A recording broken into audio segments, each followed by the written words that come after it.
নমস্কাৰ বন্ধুসকল, আজি মই আপোনাৰ বাবে অসমীয়াত এটা প্ৰেম কাহিনী আনিছোঁ আৰু মই আশা কৰোঁ যে আপুনি অসমীয়াত এটা প্ৰেম কাহিনী ভাল পাব। এই কাহিনীটো সেই সময়ৰ পৰা যেতিয়া দুটা কোম্পানী আহিছিল আৰু মহাবিদ্যালয় এৰিছিল আৰু মোৰ প্লেচমেণ্ট এতিয়াও কৰা হোৱা নাছিল। আহকচোন এই লাভ ষ্টৰীটো দাঙি ধৰোঁ, কলৈকো আঁতৰি নাযাব, শুনি থাকক শেষলৈকে। মা তাইৰ মনোবল বঢ়াবলৈ ঘৰত আছিল আৰু দেউতাই মোক মাহত এবাৰ ফোন কৰিছিল আৰু সুধিছিল যে তাইৰ ওচৰত টকা আছে নেকি, কিন্তু মই তাইক মোৰ মেছেজ কৰিব নিবিচাৰিছিলোঁ।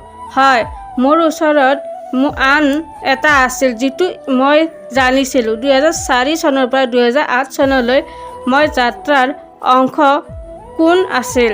কাহিনীটো এতিয়া 2005 চনত যেতিয়া অভিযাত্ৰীক মহাবিদ্যালয়খনে এবছৰ সম্পূৰ্ণ কৰিছিল আৰু সকলো ৰেগিং আৰু প্ৰাৰম্ভিক বাৰ্তালাপ স্বত্তেও মই কাৰো সৈতে বেছি মিলা মিছা কৰিব পৰা নাছিলোঁ, যিটো মোৰ চাৰিওফালে আছিল। আৰু বহুবাৰ মই কিতাপ বেংকলৈ চাইছিলোঁ, বহুবাৰ একেখন টেবুলত মুখামুখি হৈছিলোঁ।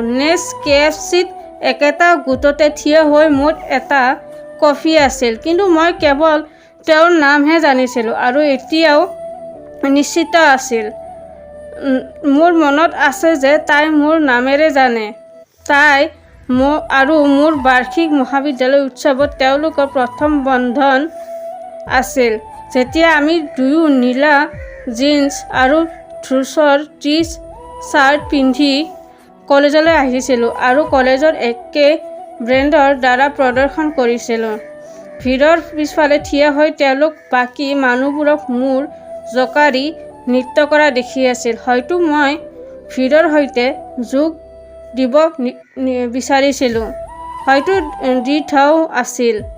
সেইকাৰণে প্ৰতিটো বিটত দুয়োৰে সৌ ভৰিবোৰ টেপ কৰি আছিল।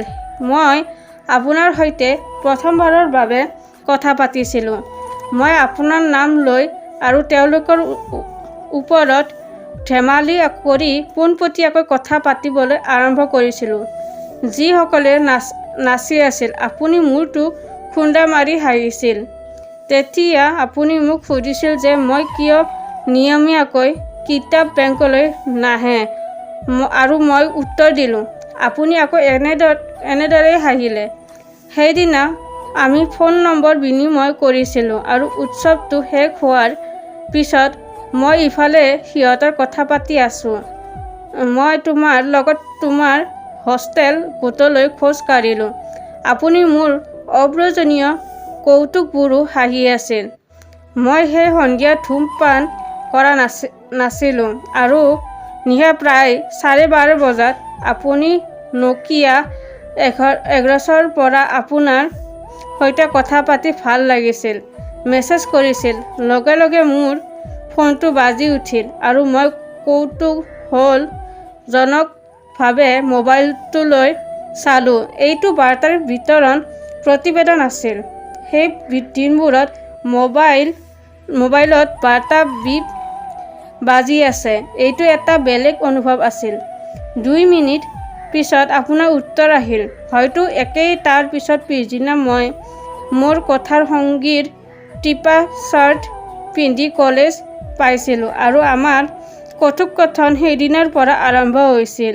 কেণ্টিনৰ পৰা কফিলৈকে আৰু পৰীক্ষাগাৰৰ পৰা ভাগ্যৱান কিতাপ বেংকলৈ আমি একেলগে বাস কৰোঁ। আৰু কলেজৰ পৰা উভতি অহাৰ পিছত মোবাইলত বাৰ্তা।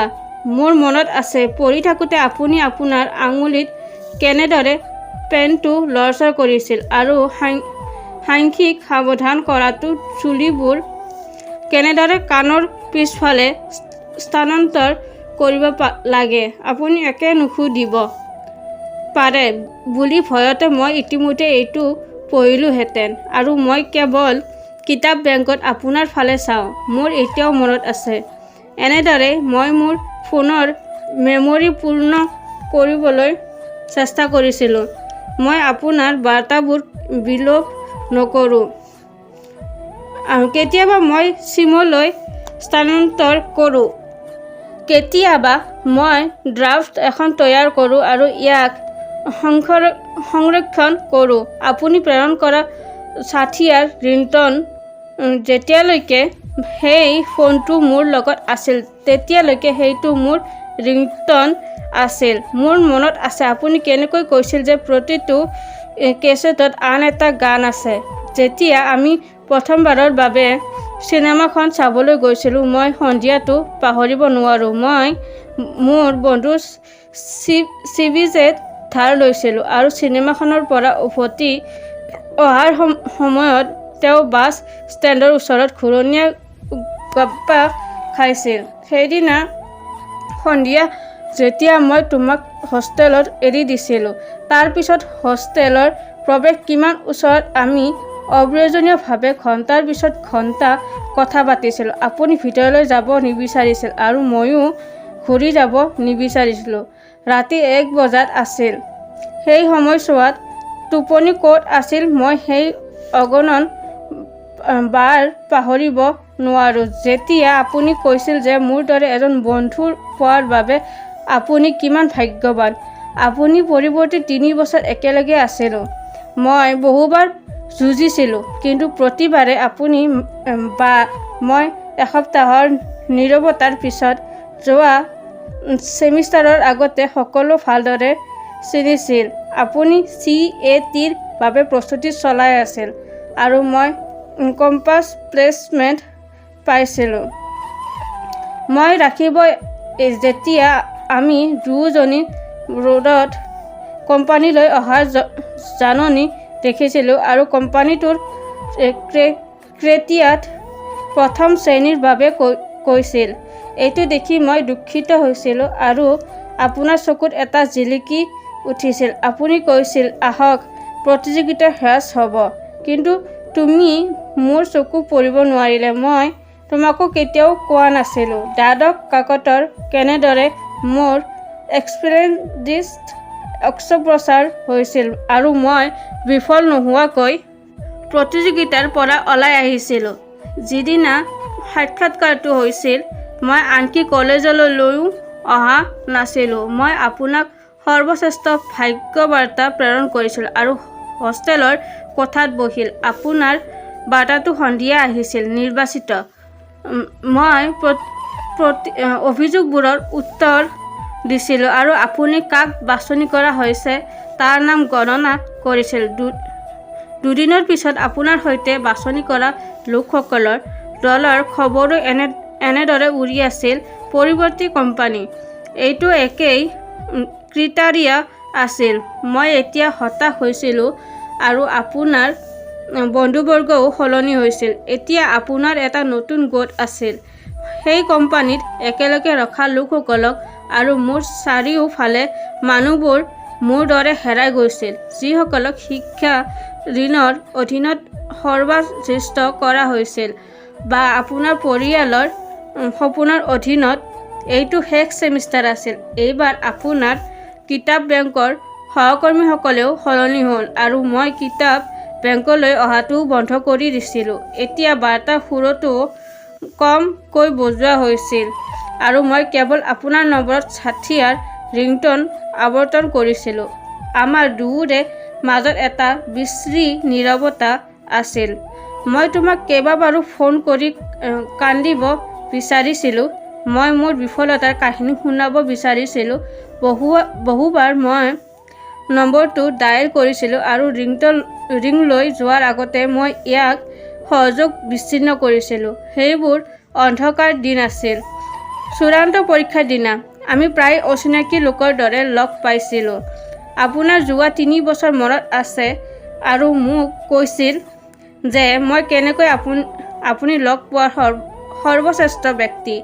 আমি আৰু এবাৰ একেলগে কফি খাইছিলোঁ যিটো সম্ভৱতঃ আমাৰ শেষ কফি আছিল। সেইদিনা সন্ধিয়া মই নীৰৱ হৈ থাকিলোঁ। হোষ্টেলৰ পৰা ওলাই যাওঁ আহক তুমি হাঁহি হাঁহি ক'লে। নহয় এই মুহূৰ্তত কাৰোবাৰ সৈতে চিনেমা এখন ৰখাৰ পৰিকল্পনা আছে। মোৰ সেই কাৰোবাৰ বিষয়ে এটা ধাৰণা আছিল কাৰণ তেওঁ নেছ কেফেৰ পিছফালৰ পৰা সন্দেহজনক অভিব্যক্তিৰে মোৰ ফালে চাই আছিল, কিন্তু কাৰ সময় লাগিছে সি আনকি বিষয়টো কান্দিব নোৱাৰে আৰু আপুনি কৈছিল আঁতৰি যাওক, যোগাযোগত থাকক। বন্ধুসকল, আপুনি এই কাহিনীটো অসমীয়াত এটা প্ৰেম কাহিনী কেনেদৰে ভাল পাইছিল অনুগ্ৰহ কৰি আমাক কওক, যাতে আমি আপোনাৰ অসমীয়াও একেধৰণৰ প্ৰেম কাহিনী আনিব পাৰোঁ। বন্ধুসকল, যিকোনো ধৰণৰ নতুন আপডেট আহিলে লগে লগে আপোনাৰ মোবাইলত নটিফিকেশ্যন পাবৰ বাবে আপুনি মোৰ এই ইউটিউব চেনেলটো ছাবস্ক্ৰাইব কৰিব লাগিব, বেল আইকন দবাই দিব লাগিব, লাইক কৰিব লাগিব আৰু লাভ ষ্টৰিটো যদি ভাল লাগিছে তেন্তে কমেণ্ট কৰিবলৈ কেতিয়াও নাপাহৰিব। আকৌ লগ পাম এটা নতুন লাভ ষ্টৰিৰ সৈতে, তেতিয়ালৈকে অপেক্ষা কৰক। ধন্যবাদ।